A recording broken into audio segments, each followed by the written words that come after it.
Hello everyone. Welcome back to Guide Pro. If you want to remove or unlink your email from TikTok, this video will clear the confusion. Many people think you cannot unlink an email without adding a phone number. But that is not always true. First, open the TikTok app. Go to your profile. Tap on the three lines at the top right. Tap on Settings and Privacy.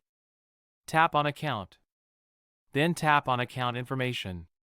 Now tap on Email. TikTok will ask you to verify your account.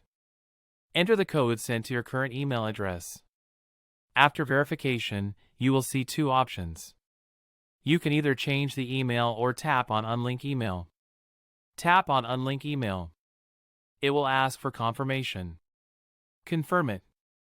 Once confirmed, the email will be removed from your TikTok account. Keep in mind that TikTok may require another login method linked to your account for security.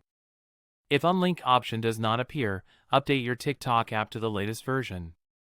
That is how you unlink an email on TikTok properly. If this video helped you, like the video. Subscribe to Guide Pro for more real TikTok fixes and tutorials.